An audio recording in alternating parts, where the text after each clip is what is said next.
Mike, thank you so much for your time. Just how excited is everybody for this opportunity to see the Panthers take on the Crimson Tide?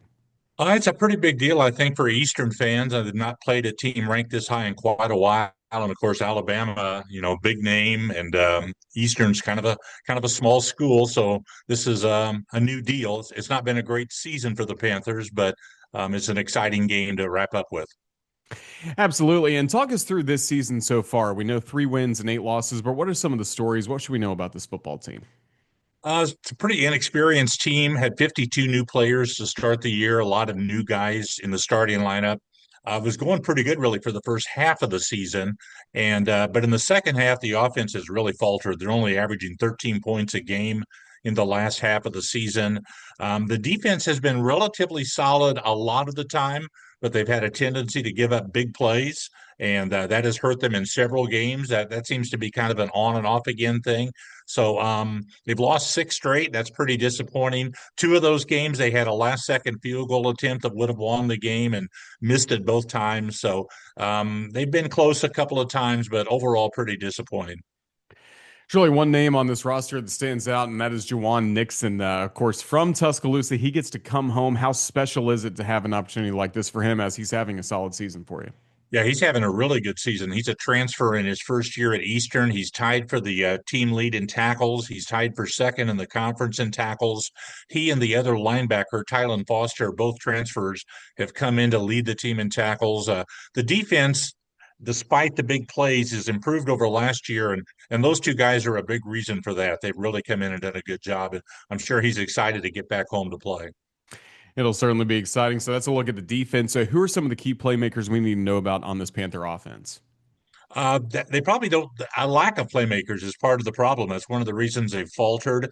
Their best receiver, Cooper Willman, is out with an injury the last 3 games, so he won't be able to play.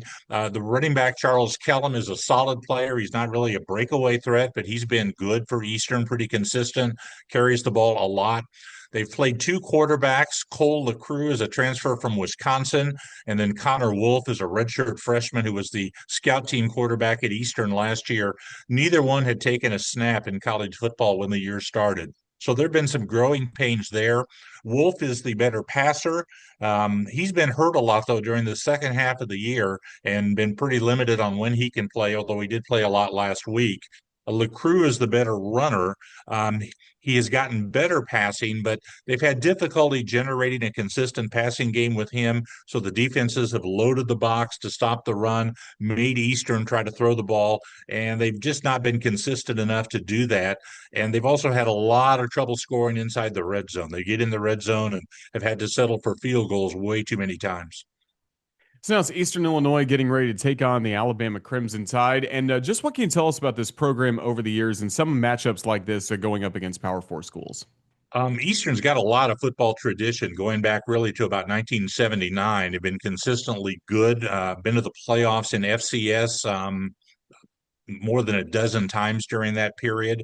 They've had some pretty big name people play, particularly quarterback here, starting with Sean Payton in the middle 80s, a record setting quarterback at Eastern.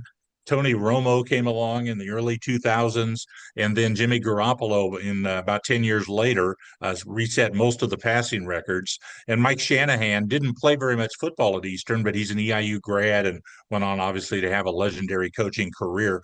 Um, they have typically played an FBS team most years, sometimes a couple a year. Rarely probably never a program like Alabama, except maybe they played Penn State about 15 years ago. That would be the only probably similar one. But for instance, last year they played Illinois and Northwestern. So these players have some experience playing against FBS programs, but not in the sort of atmosphere they'll see Saturday.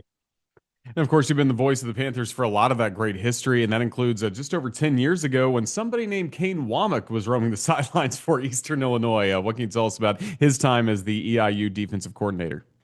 Kane did a good job at Eastern. He came in as defensive coordinator in 2014. He was a young coach at the time. EIU had hired a brand new head coach, Kim Dambrin, who had a connection with Kane and his dad.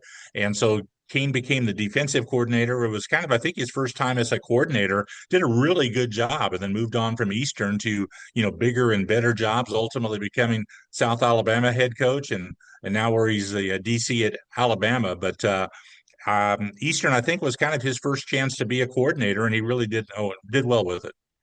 And also a connection to Ty Simpson as well. You've gotten to see his dad, of course, Jason Simpson, the head coach of UT Martin throughout the years.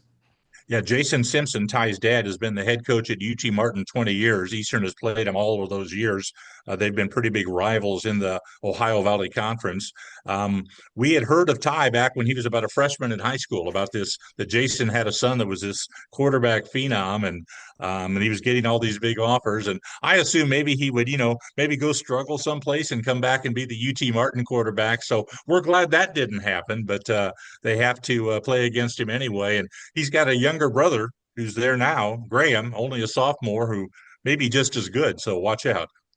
Yeah, just little guys on the sidelines you've probably seen before. Now you get to see them in a game like this. Certainly exciting. Well, Mike, safe travels for you, all the Eastern Illinois fans, Tuscaloosa this weekend, and can't wait to have you for the game. We look forward to seeing you on Saturday. Thank you again for your time.